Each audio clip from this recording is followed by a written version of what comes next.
नमस्ते। मैं हूँ राहुल और आप देख रहे हैं मेरा रुख। इससे पहले कि हम आज के एनालिसिस की तरफ चलें, सभी से रिक्वेस्ट है जिन्होंने भी चैनल को सब्सक्राइब नहीं किया है वो चैनल को जरूर सब्सक्राइब करें और साथ ही बेल आइकन को भी प्रेस करें ताकि हर आने वाली वीडियो का नोटिफिकेशन आप तक पहुंच जाए। अगर आपको वीडियो पसंद आए तो इसे लाइक, कमेंट और शेयर करना भी ना भूलें। आज के वीडियो में हम एनालिसिस करने वाले हैं सिटीजनशिप अमेंडमेंट एक्ट का, यानी सीएए का। सबसे पहले ये देखते हैं कि इसकी जरूरत क्यों पड़ी। पाकिस्तान, बांग्लादेश, अफगानिस्तान से कुछ हिंदू, सिख, बौद्ध, जैन, पारसी भारत आए थे। ये इलीगल तरीके से आए थे, वैलिड पासपोर्ट के जरिए नहीं आए थे। कुछ लोग वैलिड पासपोर्ट से आए पर वीजा एक्सपायर होने की वजह से यहाँ पर ओवरस्टे कर गए। जो पुराना एक्ट था उस एक्ट के अनुसार इन लोगों पर या तो क्रिमिनल मुकदमा चलाया जाता या फिर इन्हें वापस भेज दिया जाता। सीए को आगे समझने से पहले हमें ये समझना पड़ेगा कि करंटली भारत में सिटीजनशिप एक्ट जो है उसमें नागरिकता मिलती कैसे है। सिटीजनशिप एक्ट में नागरिकता तीन तरीके से मिलती है। पहला तरीका सिटीजनशिप बाय डिसेंट। कोई व्यक्ति भारत के बाहर पैदा हुआ हो और उसके माता पिता 26 जनवरी 1950 से पहले या 10 दिसंबर 1992 के बाद भारत के नागरिक रहे हो, तो ऐसे लोगों को उनके माता पिता के आधार पर भारत की नागरिकता मिल सकती है।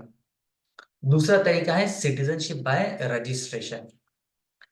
ऐसा कोई व्यक्ति जो भारत आया हो और वो इलीगल माइग्रेंट ना हो तो वो एप्लीकेशन देकर रजिस्ट्रेशन करा सकता है और भारत की नागरिकता ले सकता है। इसके लिए कुछ रूल्स एंड रेगुलेशन होंगे जो उसे फॉलो करने होंगे। तीसरा होता है सिटीजनशिप बाय नेचुरलाइजेशन। यहाँ कोई वैलिड तरीके से आया हो, काफी समय से यहाँ पर रह रहा हो और वो यहाँ की नागरिकता चाहता हो तो वो सिटीजनशिप बाय नेचुरलाइजेशन के मोड से भारत की नागरिकता ले सकता है। अब समझते हैं सीएए में क्या बदलाव हुआ है और कहां पर इशू बनाने की कोशिश की गई है। इन सभी नागरिकता के तरीकों में आप सबसे इंपॉर्टेंट बात है कि आप इलीगल माइग्रेंट नहीं होना चाहिए। जो इलीगल माइग्रेंट होते हैं वो दो तरह के होते हैं। पहला, आप गलत डॉक्यूमेंट के साथ भारत आए हो या फिर आप डॉक्यूमेंट के साथ तो सही आए हो पर आपने यहाँ पर ओवरस्टे कर लिया हो। भारत पाकिस्तान विभाजन के बाद भी लोगों का आना जाना चलता रहा। फिर दोनों देशों में नफरतें बढ़ी, कुछ लोग यहीं रुक गए और उनके पास वैलिड डॉक्यूमेंट्स नहीं थे। ऐसे ही बांग्लादेश का जब युद्ध हुआ उस वक्त भी काफी लोग भारत आए। ये अवैध तरीके से भारत आए। ये धार्मिक उत्पीड़न से और युद्ध की वजह से भारत आए। अब पुराने एक्ट के हिसाब से इनको नागरिकता देने का कोई प्रावधान नहीं था। चूंकि ये धार्मिक उत्पीड़न और वॉर की वजह से यहाँ पर आए थे तो ये वापस भी नहीं जा सकते थे। अब या तो इन पे मुकदमा चलता या फिर इन्हें इनके देश वापस भेज दिया जाता। अब गवर्नमेंट ने क्या किया, गवर्नमेंट ने अब सीएए में इलीगल माइग्रेंट की डेफिनेशन ही बदल दी। इसे गवर्नमेंट ने बोला कि पाकिस्तान, बांग्लादेश, अफगानिस्तान से आए हुए लोगों में से मुसलमानों को छोड़कर हिंदू, सिख, बौद्ध, जैन, पारसी जो 31 दिसंबर 2014 के पहले यहाँ पर आए हुए हैं उन्हें अवैध प्रवासी यानी इलीगल माइग्रेंट नहीं कहा जाएगा। समस्या यहीं पे खड़ी हुई कि लोगों ने बोला कि इसमें मुसलमानों के साथ भेदभाव हुआ है क्योंकि इसमें मुसलमानों को छोड़कर ये शब्द संबोधित किया गया है। आइए इसे एक एग्जाम्पल से समझते हैं कि एक्चुअल इसमें क्या इशू है या फिर इशू नहीं है। मान लीजिए एक शर्मा परिवार और एक खान परिवार पाकिस्तान से भारत धार्मिक उत्पीड़न की वजह से आए, अवैध तरीके से आए, गलत डॉक्यूमेंट से भारत आए। अब सीएए की जो नई परिभाषा है या सीएए में जो अमेंडमेंट हुआ है, सिटीजनशिप एक्ट में जो अमेंडमेंट हुआ है उसकी वजह से शर्मा परिवार अवैध प्रवासी नहीं होगा पर खान परिवार अवैध प्रवासी कहलाएगा। इसे ही मुसलमानों के साथ भेदभाव की दृष्टि से देखा गया है, ऐसा कहा गया है। असल में ऐसा नहीं है। कैसे?